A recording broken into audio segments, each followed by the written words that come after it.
আসসালামু আলাইকুম রহমতুল্লাহ। প্রিয় ছাত্রছাত্রী বন্ধুগণ, তোমরা কেমন আছো? আমি আল্লাহর রহমতে ভালো আছি। আজকে আমরা আলোচনা করব মুরাব এবং মাবনি সম্পর্কে। ইলমে নাহওর একটি গুরুত্বপূর্ণ বিষয় হলো মুরাব এবং মাবনি, অর্থাৎ এরাবের আলোচনা হলো সব থেকে গুরুত্বপূর্ণ যে পার্ট, সেটা হলো এরাবের আলোচনা।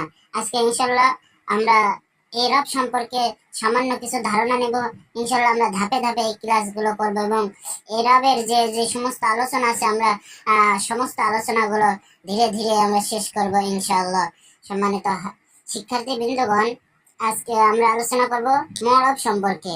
মুরাব হলো এখানে মুরাব এবং মাবনি। মুরাব এবং মাবনি দুটা বিষয়। মুরাব হলো যার শুরুতে বিভিন্ন প্রকার আমেল আসার পরেও শেষে পরিবর্তন হয়, সেটা হলো মুরাব। এবং যার শুরুতে বিভিন্ন প্রকার আমেল আসার পরে শেষে পরিবর্তন হয় না, তো সেটাকে বলা হয় মাবনি।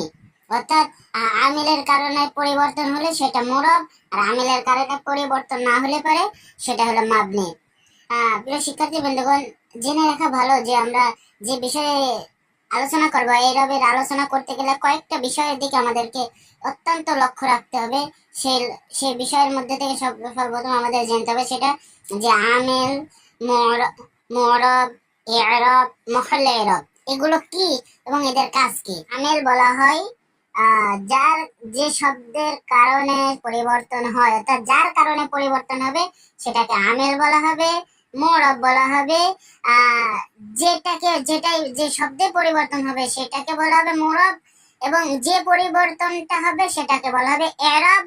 আর মুহাল্লা ইরাব অর্থাৎ যে অক্ষরে পরিবর্তন হবে সেই অক্ষরটাকে বলা হবে মুহাল্লা ইরাব। আমরা উদাহরণ দেখতে পারে ভালো বুঝতে পারবো।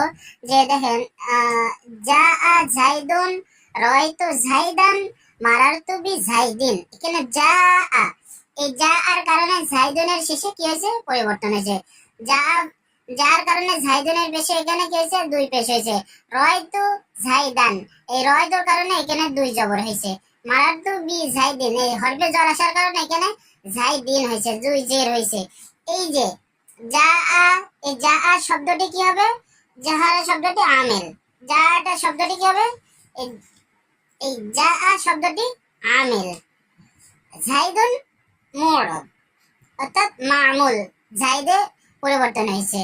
তারপরে এই যে দুন, দুই এই যে রফা নসব জর অর্থাৎ এই যে জবর জের পেশ যে পরিবর্তনটা হয় সেটাকে বলা হবে এরাব। আর এই যে দাল অক্ষরে যে পরিবর্তনটা হলো এটাকে বলা হয় এরাব, মুহাল্লা এরাব। অর্থাৎ জা শব্দটি কি হবে? আমেল। জাইদুন শব্দটি, পুরো জাইদুন শব্দটি মুরাব। এরপরে এই যে রফা নসব জর, দুই জবর দুই জের দুই পেশ, এখানে যেটা হয়েছে এটা বলা হবে এরাব। আর এই যে দাল অক্ষরটা, এই দাল অক্ষরের উপর যেহেতু রফা নসব জর হইতেছে, যে রফা দালের উপর দুই পেশ, দালের উপর দুই জবর, দালের নিচে দুই জের, এই দালের উপরে যেহেতু সবকিছু হয়েছে, এই দালটা হলো মুহাল্লা ইরাব। অর্থাৎ আমরা বুঝলাম যে যে আমেল যার কারণে শেষে পরিবর্তন হবে সেটাকে বলা হবে আমেল, এবং যে পরিবর্তনটা হবে সেটাকে যেটাই পরিবর্তন হবে সেটাকে বলা হবে মুরাব। জাইদুনে পরিবর্তন হয়েছে, এই জাইদুন এখানে পেশ হয়েছে, এখানে জবর হয়েছে, এখানে জের হয়েছে, যার কারণে এটা জাইদুনটা হবে মুরাব।